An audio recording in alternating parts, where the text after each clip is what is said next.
Mr. Flores, can you go ahead and introduce yourself and tell me a little bit about your educational background here at Henderson or anywhere else? Okay. My name is Arturo Flores. I'm a teacher here, 8th grade reading at Henderson. I'm the department head for this year. I've spent all 4 years of my teaching experience here at Henderson. I don't have any previous teaching experience, with the exception of just being here as a substitute before I started. Do you know if we have a vision statement, and is it written? I know that we do have a vision statement. In the past, it was on our website. The district went through a process of redeveloping our school website, so I know it's no longer there because I've looked for it. It did used to be in our front office area, but I do not see it there anymore, so I don't believe that we have it written anywhere on campus. When were you first introduced to the campus vision? Honestly, I've never formally been introduced to the campus vision. I know, as I said earlier, it was in the front office, and when I first got hired, the principal that hired me made it a point to direct me to look at it, but it was never something that I was able to go over with anyone or evaluate with anyone. Do you know if our vision statement is the same as the district's, or do we have one that's catered to Henderson? The one that we have is catered. It's not the same as the district. Have you ever been involved in the development of a vision for a campus, either here or anywhere else?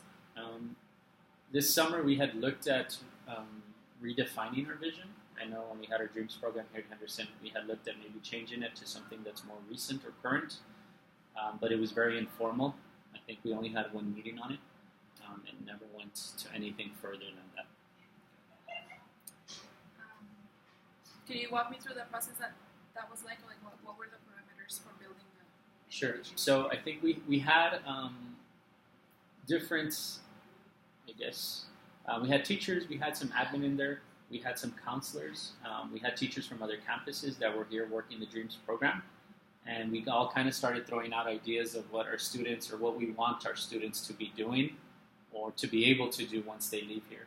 And we started talking about, I guess, the backwards design, looking at where we want them to be and how we hope to get them there.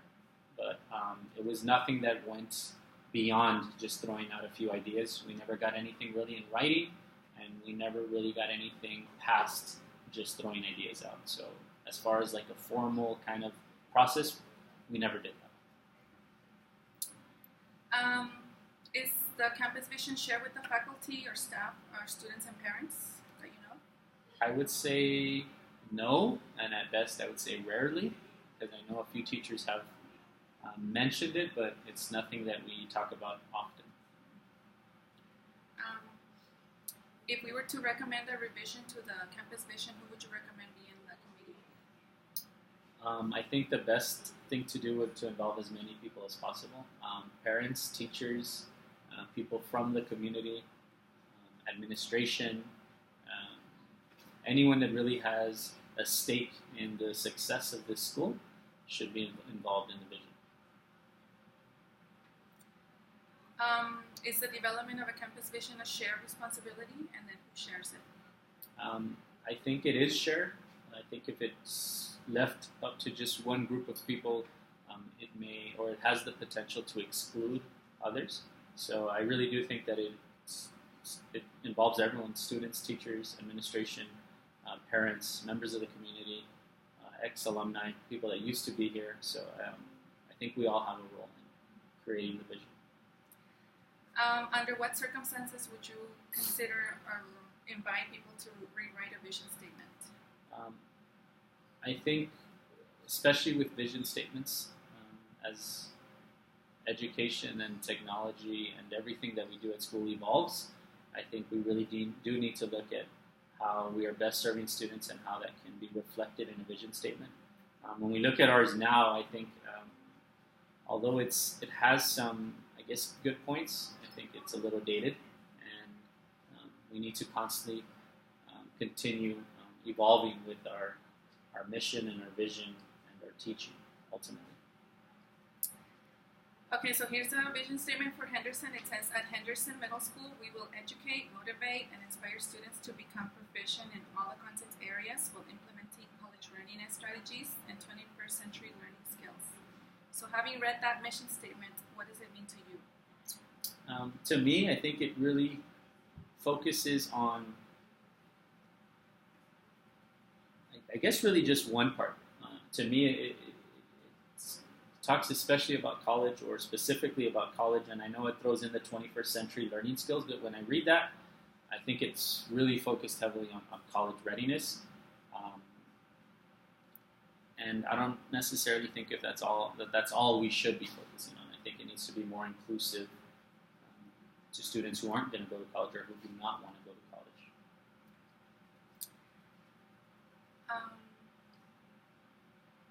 How does a campus use innovative thinking as a learning experience to promote the campus vision, like innovative technology or anything that will help promote the campus vision?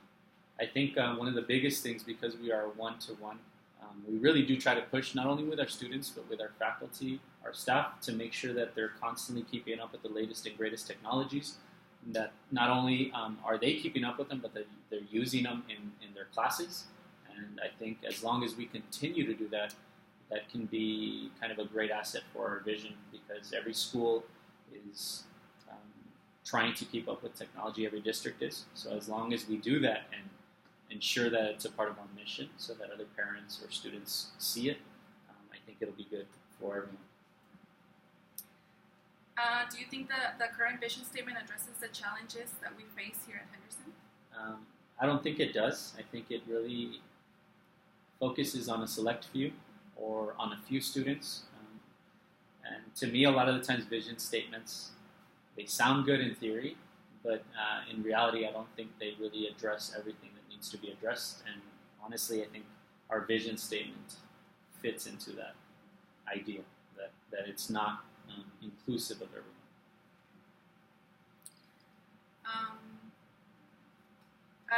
Do you know if there's any resources available with the stewardship of the campus vision? That I do not know. Do you think that the vision statement should guide our instruction, our teaching, and our culture and climate? Definitely. I think it really should be the driving force behind everything we do. Not only us as teachers, but as students too. When they read that vision statement, when parents read that vision statement, I think it should really speak to what is expected of all of us, and not just one group of people. So, yeah, I think it should guide everything we do. And then lastly, if you could change anything on the vision statement or add to it or take away, what would you do to it? I would try to simplify it a little bit more. Ours is a little wordy. It sounds really nice, but in the end, our job here is to really prepare students for challenges or problems they're going to be facing tomorrow. So I think I would try to center it around that idea. I think that's what I would do. Well, thank you very much for your time. Thank you.